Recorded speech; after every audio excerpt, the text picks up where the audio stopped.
Hi, my name is Brenda, and I'm the owner of Sandhill Woodworks. You're probably here because you purchased a laser file from me, and I want to help you with that file. So, I made a how-to video, and I really hope that this is helpful to you. I also want to really thank you for your purchase. All right, let's get started. Okay, so here I have my pieces all ready cut, and I'm just using some blue painter's tape to carefully remove them and pick up as many of the little pieces as I can. And as you see, I can reach back in with my tape and get some of them out. Now, some of those pieces may fall through, and if you can find them in your laser bed, that works, or you can just cut them out on some extra wood you have.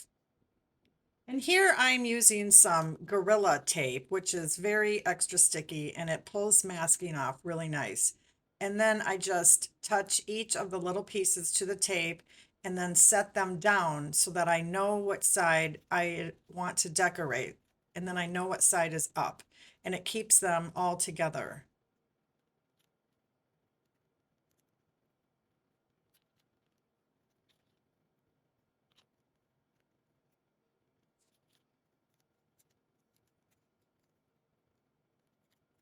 And then I just gently put light pressure on the wood and peel back the masking. The masking just helps to keep the pieces nice and clean, and I don't have to do any sanding. You really probably don't need to mask it because you're going to cover it, but if you want to paint it, you're going to want to mask it so that the paint shows up better.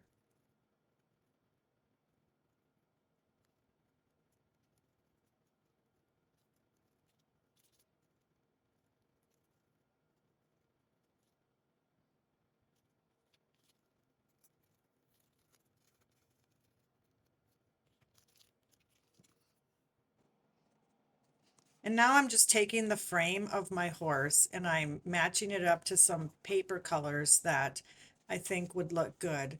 And here I'm using cardstock, colored paper, and you could use fabric, you could paint it, you could use vinyl, you could do sparkles and glitter, and there's just so many things that you could use to decorate your horse. And then I take the frame outside and I give it a light spray with some Rust-Oleum flat black is the color I chose.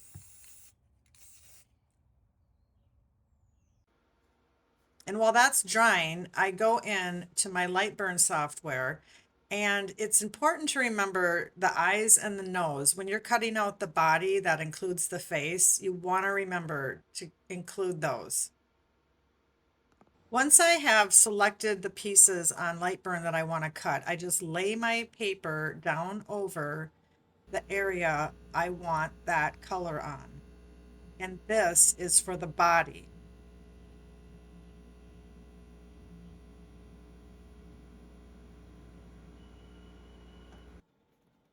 Once that's cut out, then I gently release the design from the paper and I have a perfect cutout. Then I do the same for the mane and the tail using my yellow. And then I go into Lightburn and select those parts that I want yellow.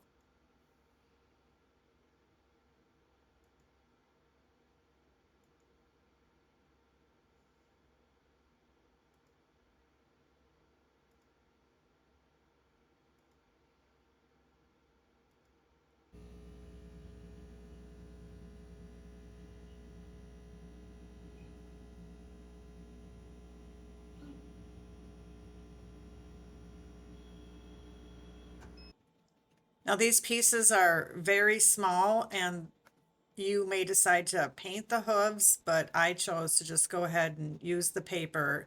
One of them stayed, three of them fell through. So I went into my laser bed and I just chose to rescue them and use them.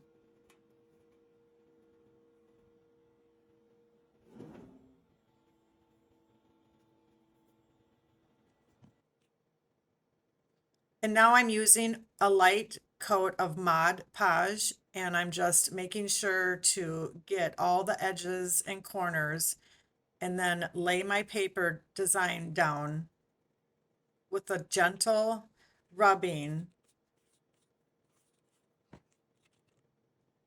I do this for each piece.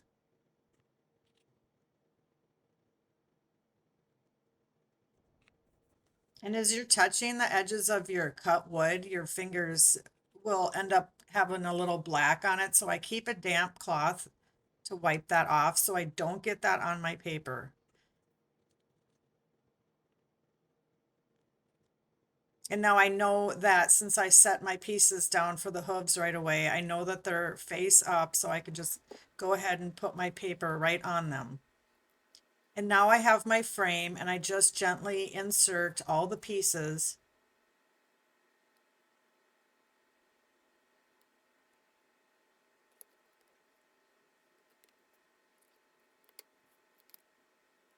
And I like to do this when it's upside down.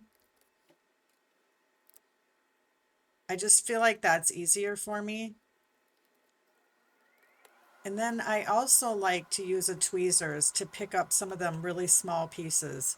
And here I'm taking a Sharpie and I'm just coloring the nose and the eye. And then some glue, I go over the really tiny parts so that when I pick it up to put it on the base, it's all tacked together and won't fall apart.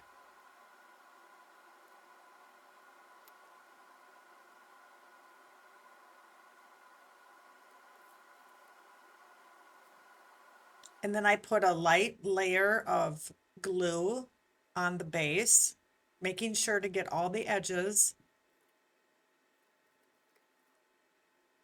And as I flip my piece over, they all stay together, and I just gently push it together until I'm happy with how it's lined up. Now here's the finished product, and you probably noticed that I did forget to cut out the eye and the nose, which I did have to go back and fix. Here's a clip also of the blue horse.